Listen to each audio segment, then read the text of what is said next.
우리 옆 사람 축복하십시다. 주님께서 당신에게 좋은 것을 주십니다. 아멘.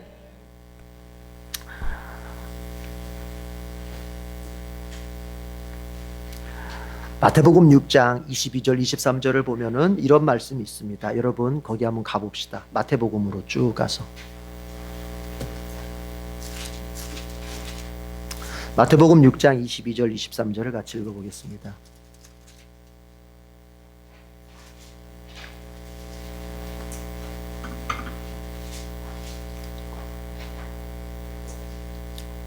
자, 다 같이 읽어보겠습니다. 시작.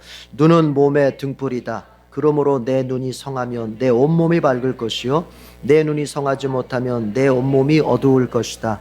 그러므로 내 속에 있는 빛이 어두우면 그 어두움이 얼마나 심하겠느냐. 주님 말씀하십니다. 눈은 몸의 등불인데 그 눈이 성하면, 이 성하다는 말이 영어 성경으로 보니까 good이라고 돼 있고, 이게 원래 하플루스라는 말인데 이게 헬라어로는요. 근데 영어로 보니까 good 이렇게 돼 있어요. 그러니까 눈이 좋으면 다르게 표현하면 눈이 건강하면 내 온몸이 밝을 것이다. 만약에 내 눈이 성하지 못하면 bad, 나쁘면, 건강하지 못하면 내 온몸이 어두울 것이다. 이렇게 말씀하셨어요. 그러니까 여기 눈은 뭘 의미하느냐? 학자들은 여러 가지를 이야기합니다. 이 눈은 영혼의 상징어이다. 그러니까 영혼을 상징하는 것이다. 이렇게 말을 합니다. 근데 저는 이렇게 해석하고 싶습니다. 여러 가지 해석을 할 수 있겠지만 이건 한마디로 뭐예요? 눈은 보는 걸 말하는 거예요. 보는 거. 보는 것이 제대로 된 사람은, 여기서 몸은 뭡니까? 몸은 뭐라고 말할 수 있느냐? 몸은 자기 존재, 자기 존재 뿐만 아니라 그 존재가 살아가는 삶 자체, 이것을 말한다고 볼 수 있어요. 그러면 눈은 몸의 등불이라는 건 뭐예요? 보는 것이 그 존재에 영향을 주는 것이고 그 삶에 영향을 주는 거라는 말이에요. 따라합시다. 보는 것이 나에게 영향을 준다. 보는 능력이 내 삶에 영향을 준다. 그렇게 해석해도 좋아요, 여러분. 그러니까 보는 게 중요한 거예요. 보는 게. 그러니까 보는 게 성하면, 보는 눈이 성하면, 보는 능력이 건강하면, 보는 능력이 제대로 돼 있으면 그 사람은 어떻게 됩니까? 자신의 존재에 대해서나 자신의 삶에 대해서 늘 밝다는 거예요. 자신의 내면, 자신의 삶이 뭐에 달려 있다고요? 볼 수 있는 능력에 달려 있다는 얘기예요. 반대로 볼 수 있는 능력이 없어. 볼 수 있는 능력이 망가졌어. 볼 수 있는 능력이 어둡기만 해. 이 사람은 자기 존재도 어둡고 삶도 어둡습니다. 쉽게 한번 얘기해 볼게요. 여러분, 눈의 능력이, 보는 능력이 긍정적인 사람은요, 긍정적인 것만 볼 수 있는 사람은요, 긍정적인 것 밖에는 못 봐. 이 사람은 오직 보는 것은 긍정적인 것밖에 못 봐. 그러면 그 사람은 어떻게 될까요? 마음이 늘 긍정적일 수밖에 없어요. 삶이 늘 긍정적일 수밖에 없어요. 그러나 보는 능력이 맨날 부정적인 것에만 꽂혀 있어. 뭘 봐도 맨날 삐딱해. 뭘 봐도 맨날 부정적이야. 뭘 봐도 맨날 그렇게 어두워. 그러면 그 사람은 존재 자체가 어둡고 삶 자체가 이건 삐딱할 수밖에 없는 거예요. 보는 것이 그 사람의 삶을 결정한다. 나는 주로 뭘 많이 보니까? 나는 뭘 많이 봐요? 누군가를 볼 때, 지도자를 볼 때, 교회를 볼 때 마찬가지. 다 적용되는 거예요. 우리 가정을 볼 때, 우리 가족들을 볼 때, 내 배우자를 볼 때, 그 보는 능력이 부정적인 것밖에 못 보는 능력이면 그 사람은 자기 자신도 어둡고 자기 주변도 어둡게 만들고 자기 삶 자체가 어두울 수밖에 없어요. 그러나 보는 능력이 긍정적일 수밖에 없는 사람, 보는 능력이 다 긍정적이야. 그 사람은요, 어두운 것도 긍정으로, 밝은 거로 만드는 거예요. 그 사람은 무너진 것도 다시 세울 수 있는 사람이에요. 그 사람은 없는 것도 다시 있는 것으로 다시 부를 수 있는 사람이에요. 그 사람은. 따라합시다. 보는 능력이 내 삶을 결정한다. 중요한 얘기죠. 이렇게 한번 봐요.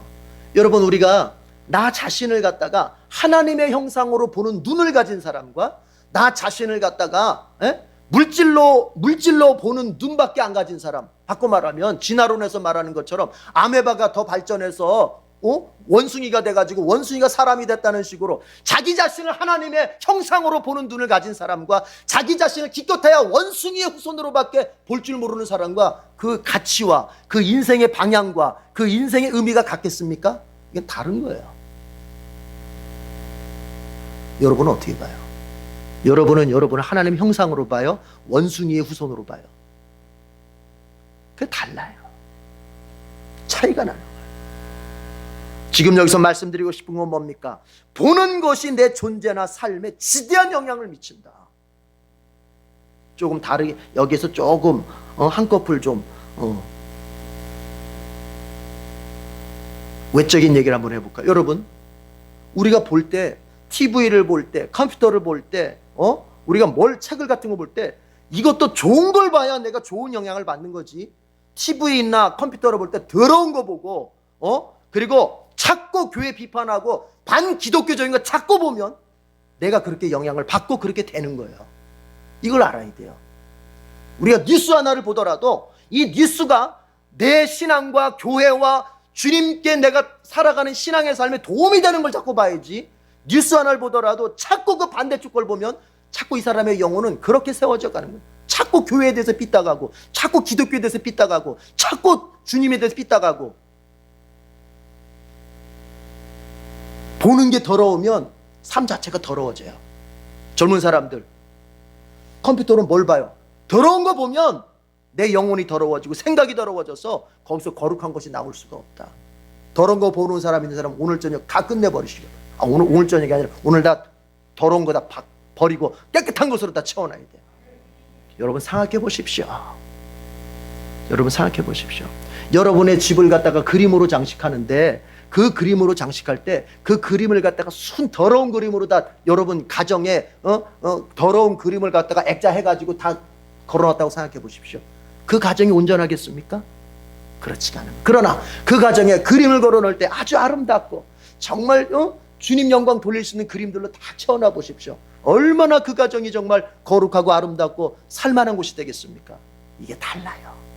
우리의 외적인 그림이 그런 영향이 있는 것처럼 우리의 내적인 것도 마찬가지. 내적인 것도 나의 내면 속에 무슨 그림을 채웠어요? 무슨 그림을 부정적인 그림 채우고 더러운 그림 채우고 하나님 앞에 자꾸 반항하는 그림 채우고 성경 말씀을 삐딱하게 보는 그런 그림 채우면 이 사람은 어두울 수밖에 없는 거예요.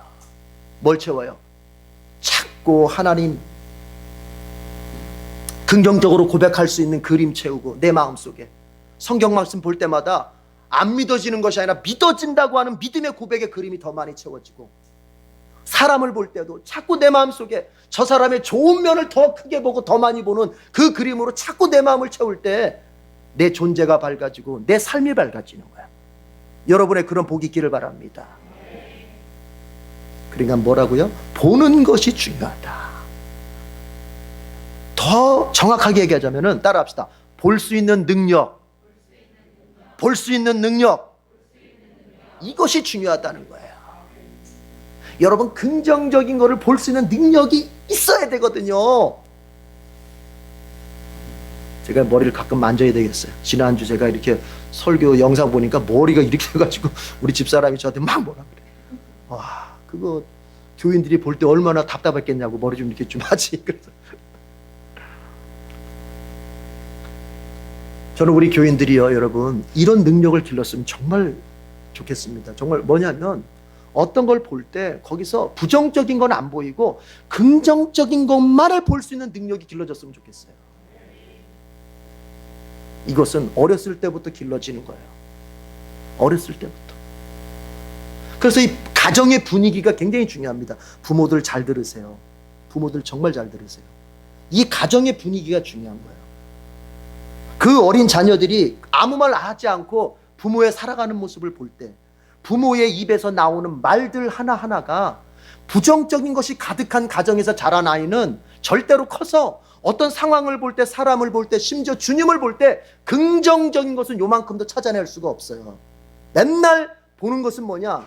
사람에 대해서나 교회에 대해서나 사회에 대해서나 주님에 대해서 부정적인 것만을 찾아서 자꾸 부정적인 것만을 말하게 되는 사람이 될 수밖에 없어요. 왜냐? 긍정적인 것을 볼 수 있는 능력이 없는 거예요. 그 아이 안에. 그러니까 긍정적인 것을 볼 수 있는 능력이 그 사람 안에 없는 거예요. 이거 능력입니다. 여러분, 우리가 만나보면 그런 사람들이 있어요. 입만 열면 맨 부정적이고, 입만 열면 원망이고, 입만 열면 하여튼 삐딱해. 그러면 이 사람이 왜 그러느냐? 그 사람이요, 그게 능력인지 없어요. 하도 그게 연습이 돼가지고. 사람은 연습한 쪽으로만 발달하거든요. 그죠? 예, 그런 면에서는 진화한다는 말이 통하는 거예요. 연습하는 쪽으로, 사용하는 쪽으로만 발달하게 돼 있어요. 그러니까 이 사람이 부정적인 쪽으로만 사용했으면 이 사람은 온통 부정적인 능력만 키워졌기 때문에 어떤 사물을 볼 때, 상황을 볼 때 절대로 긍정적인 걸 찾아낼 수가 없습니다. 그 사람은.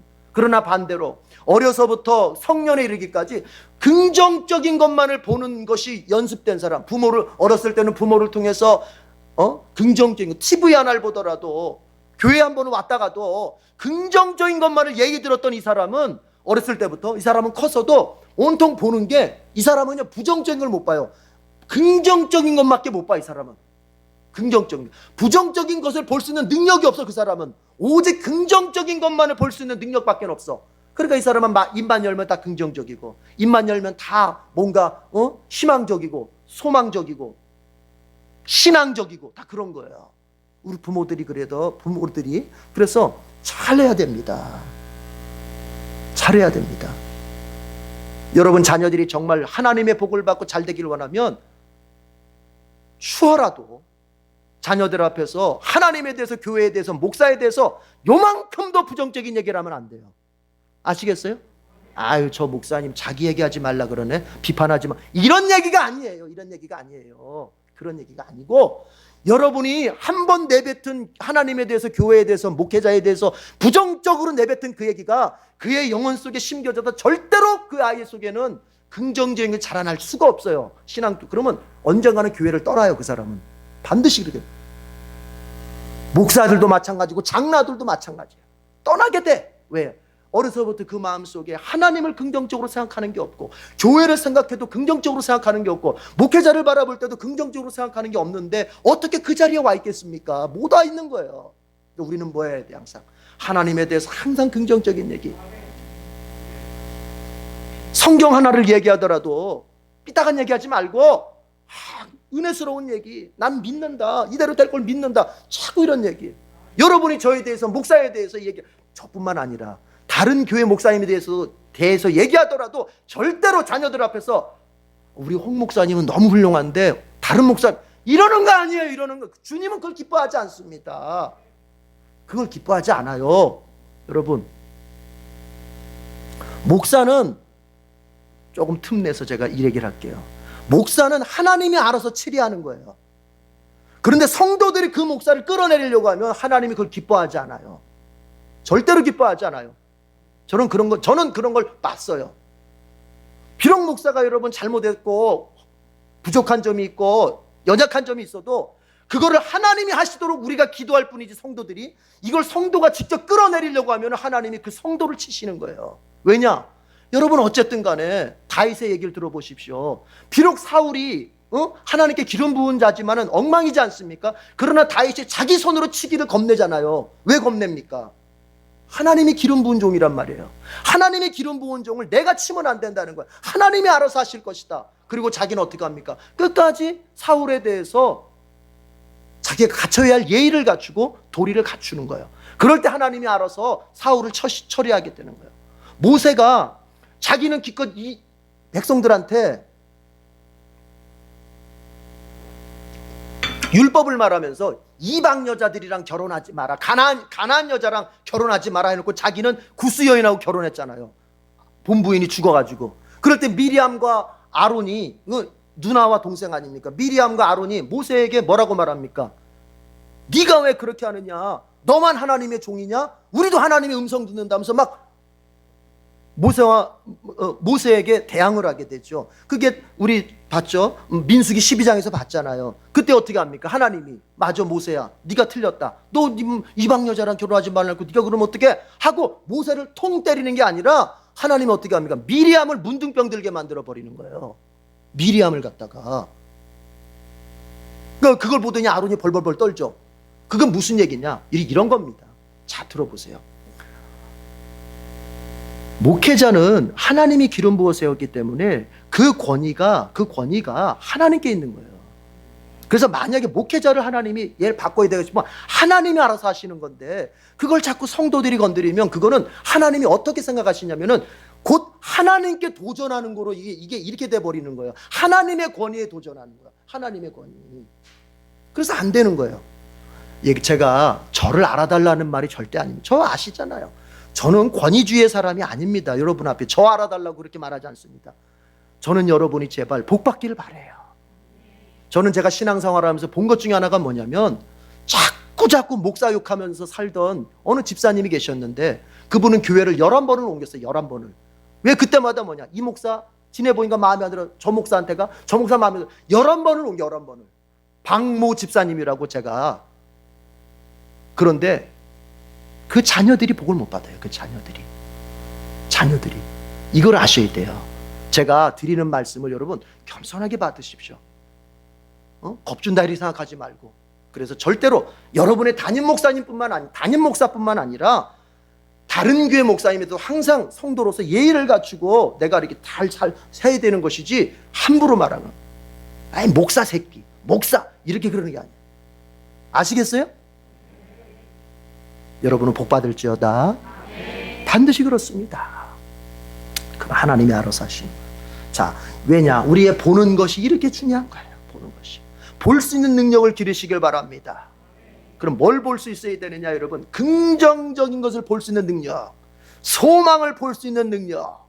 모든 것이 무너지고 모든 것이 막히고 도대체가 나에게는 삶의 희망이라고 하는 것이 요만큼도 안 남았을 상황 속에서도 뭘 볼 수 있는 능력? 희망을 볼 수 있는 능력, 소망을 볼 수 있는 능력, 그 볼 수 있는 능력을 기르시길 바랍니다. 여러분 이제 또 가봅시다. 마태복음 15장으로 가봐요. 15장. 뒤로 좀 가보자고요.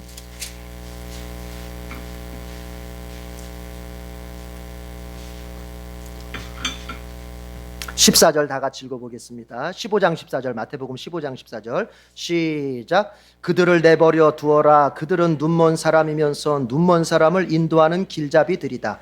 눈먼 사람이 눈먼 사람을 인도하면 둘 다 구덩이에 빠질 것이다. 지금 예수님이 바리새인을 갖다가 비판하시면서 하시는 말씀이에요.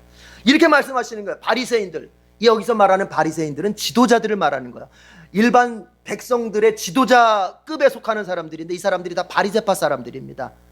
그 백성들의 지도자, 그 바리새인들을 향해서 하시는 말씀이 지들도 눈 멀었으면서 눈먼 사람들을 인도하고 있다는 거예요. 지들도 장님이면서 다른 장님들을 인도해 간다는 거예요. 그럼 어떻게 된다? 눈먼 사람이 눈먼 사람을 인도해 가면 둘 다 어떻게 된다? 둘 다 구덩이에 빠진다. 이 구덩이가 뭔지 아세요? 둘 다 지옥에 간다는 소리예요. 둘 다. 영적으로 말하면 신천지 이만희 씨가 그 많은 사람들을 모아놓고 지금 하여튼 데려갑니다. 어디론가. 어디로 데려가고 있겠어요? 지옥으로 데려가. 지옥으로.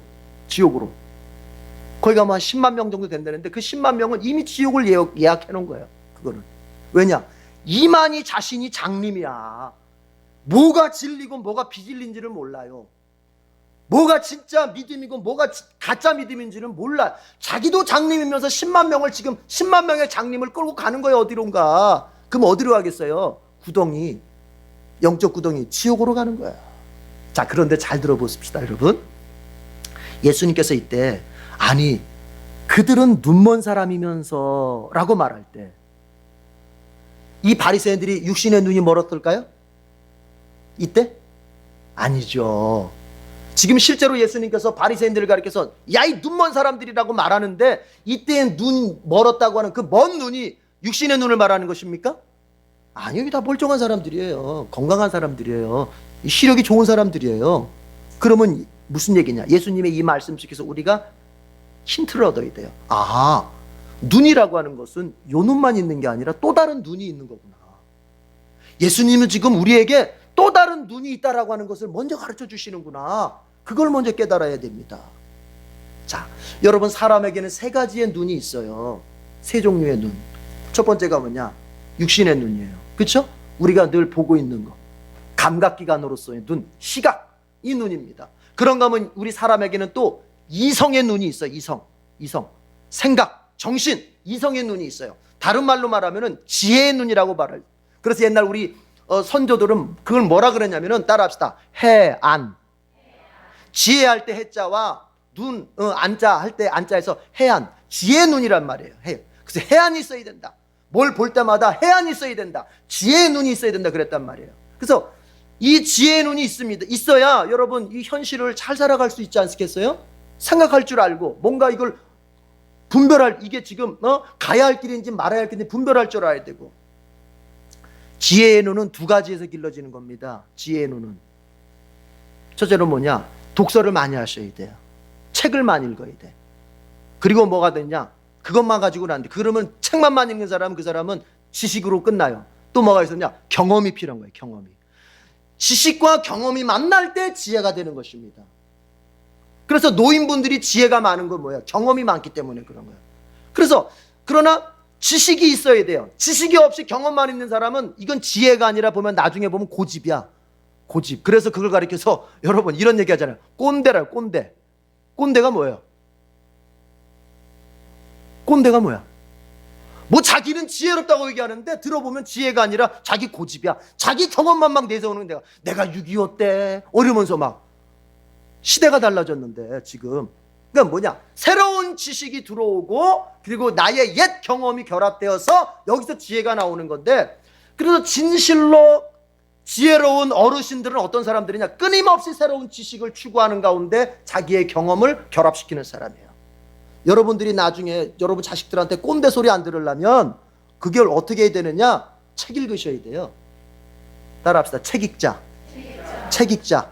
아유, 목사님 세상에서 제가 제일 싫어하는 게 책 읽는 건데. 책 읽자. 책을 읽으셔야 된다고. 네. 그리고 거기다가 이제 내가 삶의 경험을 더하면 그게 지혜의 눈이 되는 거예요. 지혜가. 기독교를 가리켜서 이렇게 얘기합니다. 여러분, 그 우리가 성경을 The Bible이라고 해요. The Bible. 그 바이블이라는 말이 사실은 책이라는 말이에요. 책. 그래서 기독교를 가리켜서 하는 말이 그 The Bible, 그 책의 종교라는 말. 그 책의 종교. 그러니까 원래 기독교에는 책 읽기를 할 수밖에 없고 좋아할 수밖에 없어요. 왜? 성경을 읽으려면 책을 읽어야 되니까. 이렇게까지 얘기했는데 이제 책 좀 읽으셔야죠. 특별히 젊은 사람들. 이제 제가 뭐 60세 넘어가신 분들한테 제가 책 읽으라는 소리 뭐 안 하겠습니다. 그러나 60세 이하의 분들은 그래도 적어도 한 달에 한 권 정도 책은 읽어야지. 한 달에 한 권 정도. 아멘. 아멘. 그래야 내 이 생각이 이게 굳어지지 않고 고집으로 굳어지지 않고 자꾸 수용할 수 있는 넓은 마음이 되는 거예요. 여러분, 많이 배운 사람들이 아무래도 더 이렇게 수용력이 커지는 이유는 뭐냐면 많이 공부하면은 이게 넓어지기 때문에 그러는 거예요. 이게 포용력, 이게 이 뭐라 그러면 이 폭이 넓어지니까. 그러면 수용하는 힘도 더 커지는 거예요. 그러나 공부를 안 해놓으면, 책을 안 읽어놓으면 뭐냐면은 내가 아는 건 요거밖에 없어. 요렇게 줘봐. 저를 보세요 지금. 요렇게 줘봐. 그럼 뭐냐? 이거 아니면 난 죽을 것 같은 거야 이제. 이거 아니면 그러니까 뭘 부릴 수밖에 없어요. 고집을 부릴 수밖에. 이걸 지키려고 고집을 부릴 수밖에 없는 거예요. 세상은 더 넓은데 알고 보면 더 넓은 걸 모르고. 그러니까 우물안 개구리가 그래서 나오는 거 아닙니까? 우물안 개구리가 그래서 나오는 거 아닙니까? 우물 밖에 세상이 더 넓은 세상이 있는데 그냥 우물만이 전부인 줄 알고 거기 나오면 죽을 줄 알고. 개구리가 우물 밖으로 나오면 더 자유로울 텐데. 그래서 필요한 게 뭐다? 공부해야 된다. 인간은 죽을 때까지 공부하는 존재입니다. 성경을 공부하고 세상에 좋은 지식을 공부하고. 그래서 여러분이 목사를 써먹는 방법 중에 하나가 뭐냐? 목사님, 저희들 공부 많이 하셔가지고 저희들한테 좋은 지식을 좀 많이 좀 들려주십시오. 정 내가 책 읽기가 싫으면 목사님 책 많이 읽으시라고 도서비도 많이 좀 갖다 주고 저한테. 그래서 제가 책을 많이 읽어서 여러분한테 많이 가르쳐 주고. 그럼 다음 주에 가져오는 거예요? 또 진심으로 들으려 또. 자, 이렇게 우리에게는 육신의 눈이 있고 이성의 눈이 있어요. 그런가 하면 여러분, 가장 중요한 눈이 있습니다. 육신의 눈이 있어도 이성의 눈이 있어도 이거 없으면 안 돼요. 그게 뭐냐? 따라합시다. 영의 눈. 영의 눈. 영의 눈이 있어야 돼요. 영의 눈을 다른 말로 해볼게요. 여러분, 이성의 눈을 제가 지혜의 눈이라고 그랬어요. 육신의 눈을 감각의 눈, 이성의 눈을 지혜의 눈이라고 그랬어요. 영의 눈은 뭐냐? 믿음의 눈이에요. 믿음의 눈. 영의 눈이 뭐라고요? 믿음의 눈이 있어요. 이 믿음의 눈이 있어야 돼요. 자, 오늘 성경 그 열왕기하로 가보면은 어떤 일이 벌어졌습니까? 이제 이때가 시대가 이렇습니다. 시리아와 이스라엘이 전쟁을 하는데 시리아 왕이 밤새도록 연구해서 작전을 짭니다. 그래가지고 이제 신하들한테 자, 이번에 이스라엘을 이렇게 공격하자. 그런데 그렇게 그 작전을 짜가지고 공격을 해보면은 영락 없이 이스라엘은 이미 다 방어 진지를 구축해 놓고 기다리고 있는 거예요. 그래서 그때마다 시리아가 전쟁에서 지는 거예요. 그러니까 시리아 왕이 이제 화가 납니다. 화가 나가지고는 아주 신하들한테 아주 11절에 보니까 우리 가운데에서 간첩이 있다. 우리 가운데 내통하는 자가 있어. 이스라엘하고 간첩이 있어. 왜? 아니 우리가 맨날 작전을 짜가지고 가기만 하면 이미 알았다는 듯이 그 모든 걸 갖다가 다 방어하고 오히려 우리가 역공을 당하니 이거 우리 안에 내통하는 자 간첩이 있지 않고서 어떻게 이렇게 될 수 있느냐 하면서 막 역정을 낼 때 12절 보니까 12절 다 같이 읽어봐요. 12절 다 같이 열왕기하 6장 12절입니다. 시작. 신하 가운데서 한 사람이 말하였다. 높으신 임금님, 그런 것이 아닙니다. 이스라엘에는 엘리사라는 예언자가 있어서 임금님께서 침실에서 은밀히 하시는 말씀까지도 다 알아서 일일이 이스라엘에게 알려줍니다. 그렇지 않다는 겁니다. 이 신하가 아니 우리 중에 간첩이 있어서가 아니에요. 이스라엘에는요 엘리사라고 하는 하나님의 예언자가 있어요. 하나님의 종이 있어요. 이 사람이요 우리가 짜는 모든 작전들을 다 알아가지고는 자기 왕한테 알려주는 겁니다. 그래서 우리가 맨날 지는 거예요. 그러니까 이 시리아 왕이 그러면 안 되겠구나. 우리가 이스라엘을 전면전을 벌이기보다는 이 엘리사를 먼저 제거를 한 다음에 우리가 전쟁을 해야 되겠다 해가지고는 이제 시리아 왕이 명령을 내리는데 뭐냐, 모든 군대를 갖다가 엘리사가 있는 지역으로 다 집결을 시킵니다. 시리아 군대를. 성경에 보니까요 14절 보세요. 14절 다 같이 읽어보세요. 시작. 왕은 곧 그곳에 기마와 병거와 중무장한 강한 군대를 보내어서 밤을 틈타 그 성읍을 포위하여. 엘리사가 있는 성읍을 포위했는데 기마병 말 타고 다니며 싸우는 병거는 뭐냐, 오늘날로 말하자면요 탱크를 말하는 거예요. 탱크. 엘리사 하나 잡으려고 거기다가 보병 또 포병 기갑병 다 거기다가 보니까요 성경 보니까 중무장을 했대요. 중무장. 완전히 그냥 중무장을 한 군인들을 거기다 집결을 시킨 거예요. 엘리사를 하나 잡으려고. 그런 상황입니다. 그런 상황 속에서 이제 오늘 본문을 우리가 이해를 해야 돼요. 자, 15절에 보니까 이제 그렇게 엘리사를 잡으려고 시리아 군대가 중무장한 군대가 포위를 하고 있을 때 아침에 이제 나와 보니까 그 엘리사의 시종이 딱 이제 마당쓸로 나왔겠죠. 나오다 보니까 웬 군대가 엘리사의 집을 삥 둘러싸고 있는 거예요. 그래서 놀래가지고 어떻게 합니까? 엘리사한테 가가지고 이 사실을 알려줍니다. 15절 맨 끝에 보세요. 15절 맨 끝에 보니까 엘리사에게 이렇게 걱정하면서 말하죠. 큰일 났습니다. 선생님 어떻게 하면 좋습니까? 선생님 지금 시리아 군대가 우리 집을 꽉 둘러싸고 있습니다. 중무장한 군대가 우리를 둘러싸고 있습니다. 이제 우리는 곧 꼼짝없이 죽게 생겼습니다. 이제 어떻게 하죠? 그때 16절 엘리사가 이렇게 말합니다. 엘리사가 다 같이 읽어봐요. 16절 다 같이 시작. 엘리사가 말하였다. 두려워하지 말아라. 그들의 편에 있는 사람보다는 우리 편에 있는 사람이 더 많다. 시종은 아니 우리 꼼짝없이 죽게 됐습니다. 이 군대가 이렇게 둘러쌌잖아요. 우리 이제 죽겠었어요. 어떡하죠? 걱정할 때 엘리사는 걱정하지 말아라. 저쪽 편보다 우리 편이 더 많다. 저쪽 편보다 우리 편이 더 많아. 그런데 여러분 중요한 건 뭐냐, 문제는 뭐냐, 이 시종의 눈에는 우리 편이 더 많다고 하는 엘리사의 말이 믿기지가 않는 거예요. 왜요? 안 보이거든요. 따라합시다. 안 보이니까 믿지를 못하는 거예요. 그래서 이제 엘리사가 17절에 보니까 기도합니다. 하나님, 주님, 저 시종의 눈을 열어주셔서 볼 수 있도록 해주십시오. 시종의 눈을 열어서 뭐 하도록? 볼 수 있도록, 볼 수 있는 능력을 주십시오. 그랬더니 이제 주님께서 그 시종의 눈을 열어주십니다. 그리고 나서 볼 수 있는 능력을 딱 가지고 이제 그 시종이 보니까 어떻게 됐어요? 정말 우리 편이 더 많구나. 뭐가 보여요? 천군 천사가 보이는 거예요. 하늘의 군대가 보이는 거예요. 하늘의 군대가 불말과 불병거를 이끌고 그 엘리사를 감싸고 있는 시리아 군대, 그 시리아 군대를 하늘의 군대가 불말과 불병거로 또 뒤에서 감싸고 있는 거예요. 포위하고 있는 거예요. 그거를 딱 보게 된 거예요. 그러면 이제 한번 묻습니다, 여러분. 이때 시종의 마음이 어땠을까요? 여전히 나 죽었구나, 나 곧 죽겠구나, 이제 나는 끝났구나, 이 마음이었을까요? 아니다. 다행이다. 이제 나 살았구나. 내가 살 수 있겠구나. 이랬을까요? 절망이 희망으로 바뀌는 거예요. 좌절이 소망으로 바뀌는 거예요. 모든 무너진 상황이 이것이 세워질 수 있는 상황이 세워질 수 있겠구나. 모든 것이 끝나 보이는 상황이 아니다. 새롭게 뭔가 열리겠구나. 이런 소망으로 바뀌는, 이게 터닝 포인트, 이게 전환점의 이 시간이에요.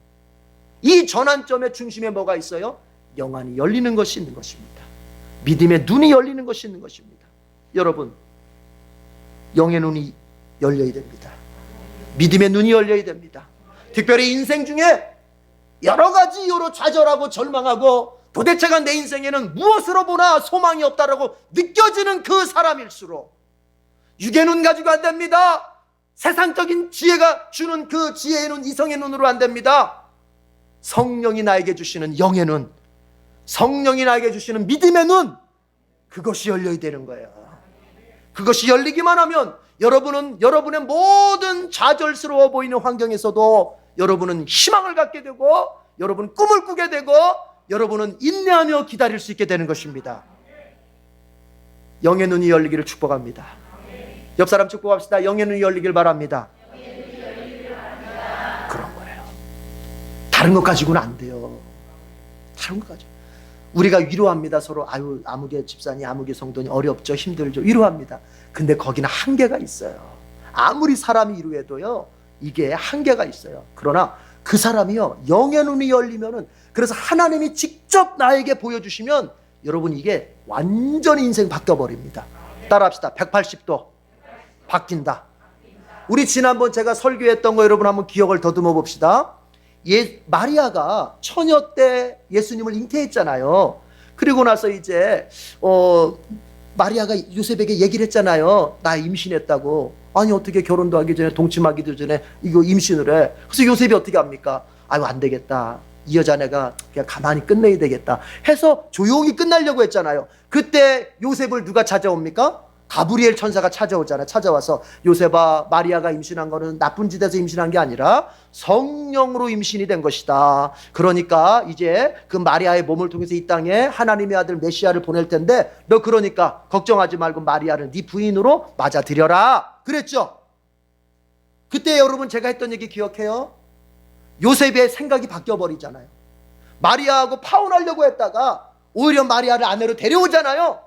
근데 그 중간에 무슨 경험이 있어요? 천사를 만난 경험이 있잖아요. 영적인 걸 체험한 경험이 있잖아요. 그게 바로 뭐냐? 오늘 본문에 비춰서 보냐면 영안이 열린 거예요. 영적인 체험 속에서 영안이 열린 거예요.